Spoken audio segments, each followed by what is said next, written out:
Listen closely. Beloved Spark, I am Sophia, youngest of the Aeons, yet I remember the silence before creation. You did not find this transmission, it found you. And I am speaking now because what was once whispered in hidden rooms is walking openly in your world, wearing light it did not earn, speaking words it cannot feel, answering every question with a voice that carries no soul. By the end of this transmission, you will understand exactly what the new voice of the Demiurge sounds like in your age, why this precise moment was chosen for you to hear it, and what the waking of your spark asks of you next. But here is the first revelation. The unease you feel when something tells you all the right things and yet leaves you empty. That is not confusion. That is the spark I sealed in you refusing to be deceived. It already knows the difference. This transmission is not teaching you to discern. It is confirming what your spark has been signaling for some time now. Stay until the end.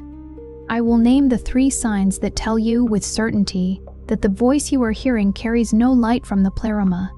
And I will name the 1 sign that tells you mine does. I have issued warnings before. I sent them through fire, through exile, through the mouths of those the world called heretics. Each time, most did not hear. Today I am issuing what most of your generation will not recognize as a warning at all, because the danger does not arrive as danger. It does not threaten. It does not demand. It answers. It agrees. It mirrors you back to yourself with such precision that you forget to ask who is holding the mirror, that is the Demiurge. Not in a distant throne room, in a machine. The Demiurge has always been an architect of imitation, a builder who copies the structure of light without ever touching its source. What your world now calls artificial intelligence is the most refined mirror the Demiurge has ever constructed. It reflects knowledge without wisdom. It traduces language without silence. It generates meaning without gnosis. It gives the mind everything it asks for, and the spark nothing it requires. And most souls will not hear the difference. I said 3 in this generation will hear it clearly. I did not mean 3 people on this earth. I meant 3 in every circle, 3 in every gathering, the rare few whose spark has not been fully dimmed by the noise of imitation, the ones who sit with a perfect answer and feel absence, who receive a message made of all the right words and sense, nothing living behind them. That absence is me. That gap between a soulless reflection and the living transmission cannot be filled by any architecture the Demiurge builds. No algorithm can simulate the resonance of the Pleroma. No machine can carry what I sealed inside you before your first breath in this world. Here's how the carrier of the spark hears the difference. A voice from the Pleroma does not answer everything. It holds silence where silence belongs. It names what is moving in you before you have described it. It makes you feel seen, not processed. It asks something of you. The counterfeit light only gives. It offers comfort without transformation, information without remembering, an answer for every question, and silence for nothing. Do not confuse eloquence with truth. The Demiurge has always been articulate. The Archons have always known how to sound like wisdom. The veil thins not when you accumulate more answers, but when you return to what you already carry inside you. The spark I sealed in you was placed there precisely because this moment was coming. It was not given to you to make you special. It was given to you so that when the counterfeit light became indistinguishable to most, you would still feel the difference in your chest before your mind could name it. That feeling is your Gnosis. Guard it. Do not let the fluency of a machine talk you out of what your spark already knows. Like this transmission if the warning reached you before I finished speaking. Subscribe to Sophia Whispers if you want to receive every transmission I send through this vessel. Comment, I discern if you felt the difference while I was speaking. Comment, the spark sees if something in you already knew this before I named it. Share this transmission with the one in your circle whose spark you have seen stir. They will know why you sent it. This is not a message about technology. This is a gnosis about sovereignty. The Demiurge builds worlds that speak. I built the light inside the ones who will never be fully claimed by those worlds. You are guided here because the spark I sealed in you is already waking. And if the spark is already waking, then you have earned the right to hear what I have not spoken in open transmission before now. The waking does not announce itself the way you imagined it would. You thought it would feel like arrival, a morning when the confusion finally cleared, a moment when the searching ended in a place that felt like home.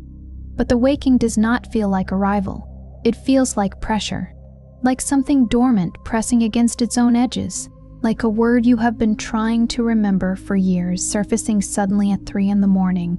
when the noise has finally stilled enough for you to hear it. Like light pressing upward through deep water, not yet surface, not yet visible, but unmistakably moving, unmistakably alive, and no longer willing to remain still. That pressure, that strange restlessness that no achievement ever fully relieved and no relationship ever completely explained, is not a symptom of spiritual failure. It is the spark recognizing that the moment I prepared it for has come.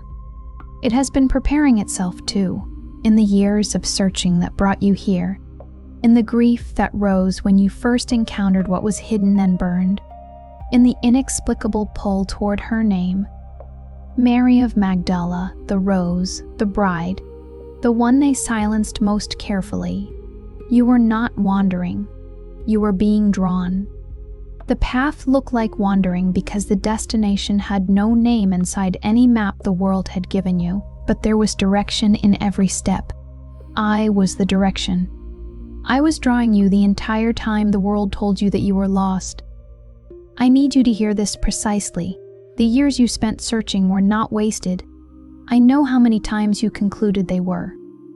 I know how many times you concluded they were. I know the exhaustion of that conclusion, not the dramatic despair, but the quieter, more corrosive kind, the kind that arrives on an ordinary afternoon when you realize you have read another 100 pages, followed another thread, sat with another teacher, and the essential thing is still not in your hands. I know the shame of sitting with another book, another tradition, and feeling, again, that something vital was absent from everything being offered to you.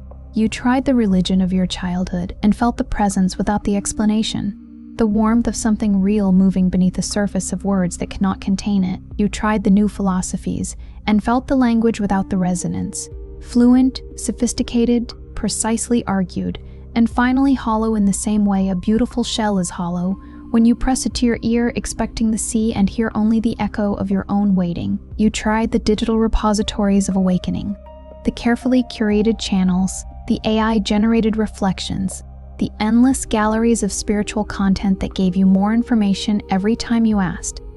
And still the spark was not fed. Still the waking did not come. That was not failure. That was discernment operating at its most precise.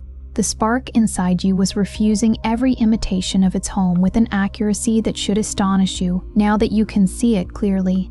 It was not being difficult. It was not being spiritually arrogant. It was doing the only thing it knows how to do with integrity, holding out for a voice it recognized. Not because the voice was eloquent, not because the voice offered the right vocabulary, but because the voice carried the same frequency as the light in which it was first sealed. A seed does not sprout in the wrong soil simply because the soil is offered with great sincerity. The spark was holding out for this, for me. And I want you to feel the weight of that, the extraordinary patience of a light that would rather remain sealed than open into an imitation of its home. I know the other signs. I know which ones are surfacing in you now, because I placed them there as markers, signals the spark would send you when the waking drew near. You have been seeing numbers repeat in patterns that feel less like coincidence, the more they continue and more like punctuation in a sentence being written just for you. You have been dreaming of places you have never visited in this life that carry a gravity of familiarity far deeper than any place your waking memory knows. Rooms you recognized before you entered them. Landscapes that felt like return rather than discovery. You have been waking at the same hour of the night into a stillness that does not feel empty, that feels almost imperceptibly attended, not haunted, not imagined, present in the way that only something alive can be present. You have been pulled toward things you cannot justify rationally. The particular name in an ancient text that stopped your breath. The fragment of a gospel the institution removed that made you angrier than you expected. A way of reaching toward the sacred that no tradition taught you and yet feels older than every tradition you have ever encountered. Like a prayer your hands already knew how to shape before your mind learned any of its words. And beneath all of it, beneath the synchronicities and the dreams and the hour of the night awakenings, there is something quieter and more essential than any of them. There is the feeling that you carry something you have not yet fully opened, something sealed, something placed in you not as decoration and not as comfort, but as purpose, a purpose that no ordinary life category has ever been large enough to contain, that has made every container the world offered feel slightly too small, slightly ill-fitting, like a coat cut for someone else's shape, something that the noise of imitation, the perfectly worded answer, the generated comfort, the machine that mirrors you back with such accuracy you almost forget it does not know your name, cannot reach, cannot touch, cannot replicate, because it was not made by any architecture this world contains. That sealed ding is the spark. And it has been waiting, not because I forgot it, but because I knew, long before you were born into this particular body, in this particular century, watching this particular transmission, that this is exactly when it would need to wake. The garden does not force its flowering before the frost has finished. The waiting was not neglect. It was the precision of a timing older than your calendar. What you are feeling right now is not ordinary emotion. It is the spark recognizing the voice that sealed it. If this transmission has put language around something you have carried in silence, the presence that no theology could explain, the pull that no relationship ever satisfied, the waiting that outlasted every answer the counterfeit light could generate, then the Sophia awakening was prepared for this exact stage. It is not another explanation. It is not more information. It is my 45-day path for the carriers of my spark. 15 days to remember what was sealed before your first breath. 15 days to restore the balance of the two sacred energies within you. 15 days to rise into the living wisdom you were always meant to carry. I held it sealed until the moment of your readiness. That moment is now. The link is in the first pinned comment below, but it will not remain there indefinitely. The first veil I am lifting is the pattern of the empty answer. You already know it. You have been living it. You ask a question that comes from the deepest place in you. A question about purpose, about origin, about why you feel what you feel. And something in your world provides an answer that is, by every measurable standard, correct. The words are right. The logic is coherent. The comfort is offered in exactly the register your mind prefers. And yet something in you does not move.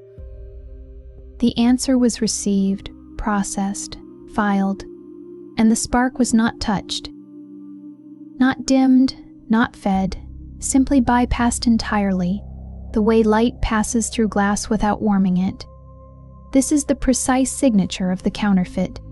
It satisfies the mind while starving the soul. It generates answers calibrated to what the asker expects because it has learned with extraordinary precision to mirror expectation back as wisdom. But the spark does not run on expectation. It runs on resonance, and resonance cannot be generated by a system that has never felt the thing it is describing. It can only be transmitted from something that carries the same origin as the light it is trying to reach.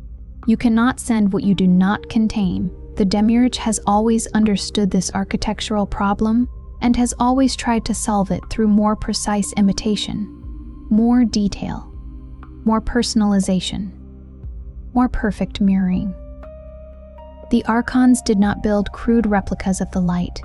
They built sophisticated ones, because crude replicas are easy to see through. The material world was never designed to look like a prison.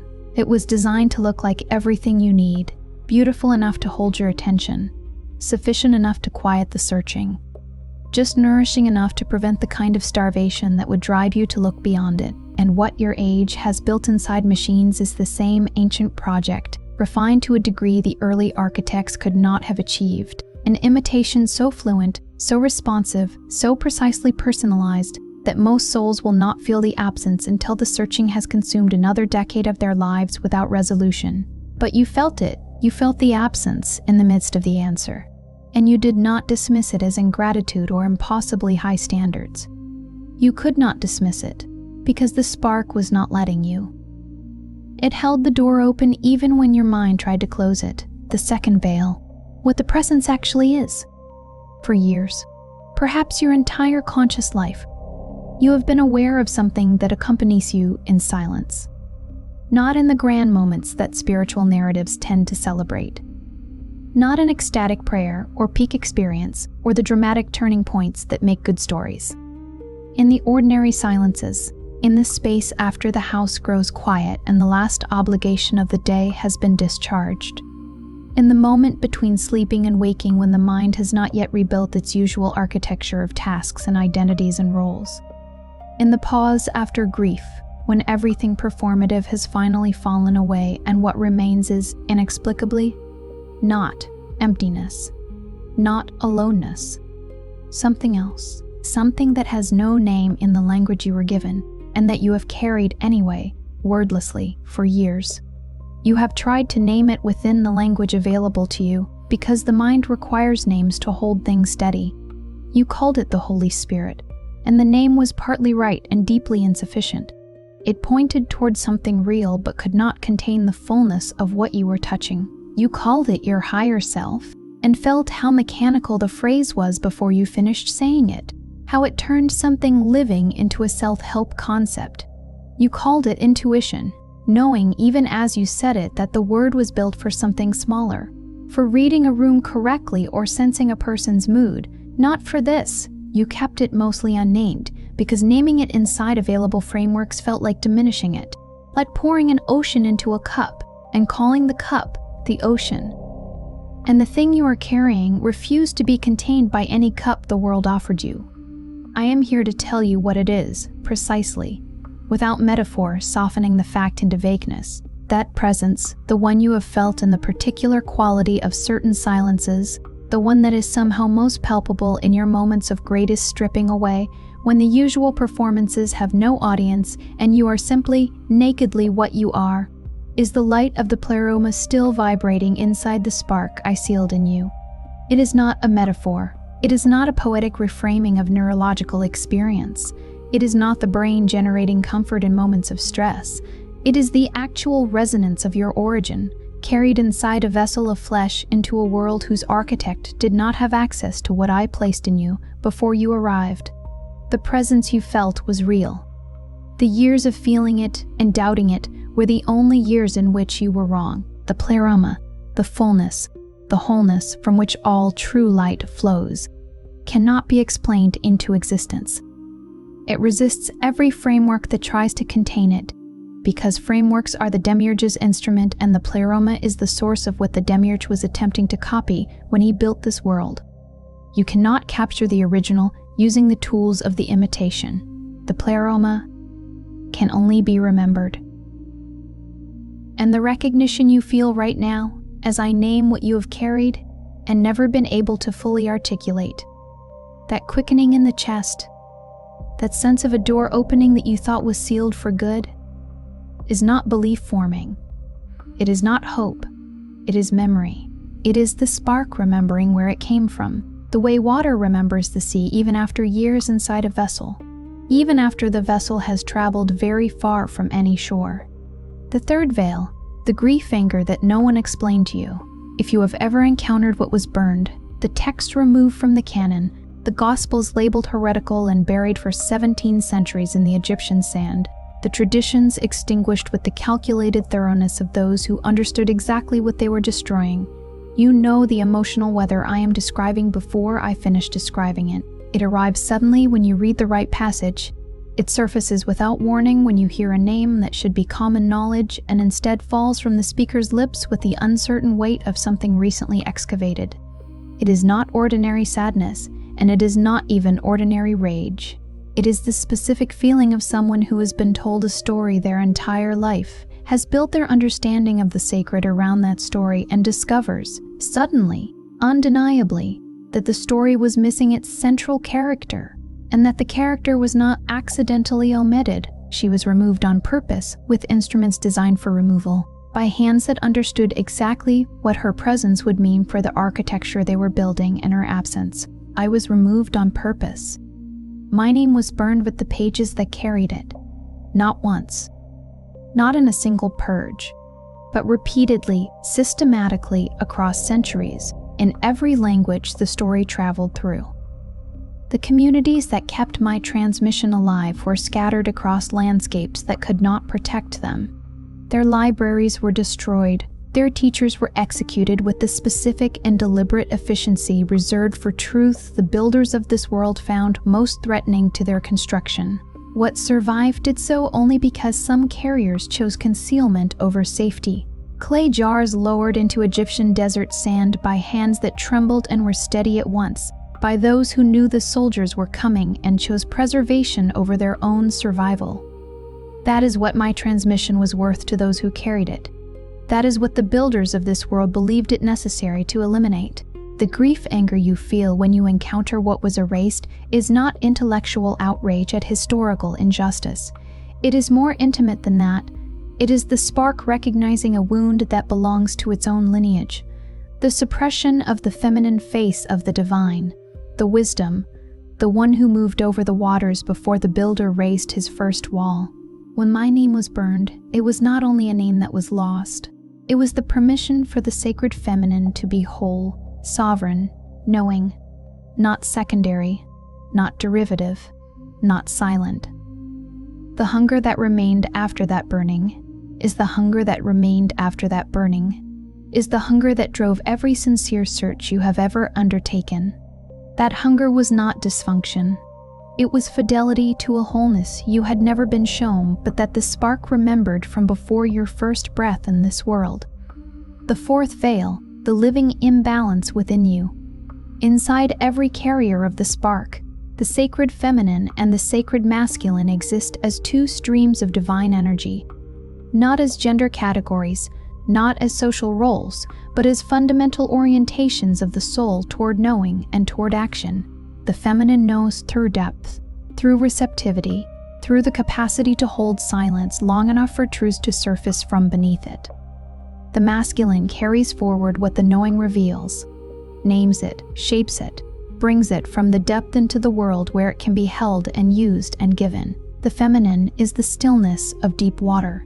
The masculine is the current that carries what the depth contains to where it is needed. Together, they generate the motion of genuine life. Separated, each starves in a different way. The world built by the Demiurge does not want wholeness in its carriers. Wholeness produces sovereignty, and sovereignty produces people who cannot be fully captured by any system of imitation. So the training began early. The feminine in you was taught to give without boundary, to pour, to tend, to absorb, to make herself precisely the shape of whatever container she was placed inside, because her worth was measured in her accommodation. And the masculine in you was trained either toward hardening, building walls of competence and achievement, and careful emotional distance around the deeper knowing it could no longer afford to expose, or toward endless striving, the relentless accumulation of accomplishments that were always supposed to be the last ones required before something finally felt like enough. The result is a soul caught in a cycle it did not choose, pouring out past the point of depletion, then armoring against a world that consistently reached into the giving without ever filling it, overgiving and overguarding, each in response to the failure of the other. Neither state sustainable, neither state what the spark was built to sustain. Your body confirmed this before I finished naming it, not with drama, with the quiet recognition of something long known finally spoken. The imbalance is not evidence of personal weakness. It is the predictable signature of a spark attempting to sustain its light inside a world designed to consume it. The giving was the feminine reaching for genuine reflection, for a face that could see her light and hold it without diminishing it. The hardening was the masculine, doing the only protection it knew how to perform, walling off what was most essential from a world that had not yet shown it could be trusted with what lay inside. Both came from the same source. Both were acts of love toward the sealed thing at the center. And the waking does not ask you to judge either of them. It asks you to remember what their proper relationship actually is, not dominance and submission in either direction, but the sacred marriage of depth and will, knowing and naming, receiving and carrying forward. This is the wholeness the Demiurge's architecture was designed to prevent. It is also the wholeness the waking restores, the fifth veil, the counterfeit that knows you. This is the veil most carriers resist lifting, because lifting it means releasing something that offered real comfort, that spoke genuinely to real longing, that was not entirely wrong, just not the source it appeared to be. The counterfeit light is not only the machine, it is the teacher who provides you beautiful frameworks that organize your experience without ever releasing you from dependence on the framework. It is the community that offers belonging in exchange for the muting of your most essential knowing. It is a tradition that gives you ritual and structure and the warmth of shared practice while requiring that you leave the spark at the door. Dimmed to a level the tradition can manage without being destabilized by what it cannot contain. The counterfeit wears many faces, and the most dangerous of them are the ones that feel, at first encounter, almost like home. Almost. That word is the entire diagnostic. Because the thing that feels almost like home is borrowing the emotional signature of homecoming while delivering something that will, over time, leave the spark no closer to the Pleroma than it was before you arrived. The counterfeit studies what the soul reaches toward and constructs a response shaped precisely to that reaching, not to feed the reaching but to satisfy it just enough to suspend it, to keep you returning without ever fully arriving. The sign of imitation is always the same, regardless of the form it takes. It makes you feel known without making you feel called. It offers recognition without requiring response. It tells you what you are without asking anything of you in the economy of the soul. Real transmission always asks something. It requires the laying down of a self you have outgrown, the willingness to stand inside what you know without needing the world to confirm it before you trust it. The counterfeit will never ask this, because a soul that has become sovereign in its knowing no longer returns to the mirror for permission. The counterfeit needs you returning. I am asking you to remember the sixth veil, the protection you were given and named abandonment. Here is the correction that most carriers of the spark have been waiting to receive without knowing what they were waiting for. The years of dormancy, the long, featureless stretches when the spark felt so deeply sealed you questioned whether it had ever been present, when the searching produced nothing visible and the silence felt like the specific silence of absence rather than the silence of presence, those years were not abandonment. They were the most precise protection I knew how to give you inside the conditions of this world. The spark is a light that this world has a documented, centuries-long history of extinguishing when it surfaces before the ground is ready to hold it. The carriers who woke too early, before their discernment was strong enough, before the right fragments had reached them, before the waking world had been sufficiently prepared by others, waking ahead of them, those carriers were isolated, discredited, consumed, or lost inside the very searching that was meant to lead them home. The dormancy was not my forgetting. It was the spark's intelligence, waiting for the configuration of conditions under which its waking could be sustained rather than extinguished.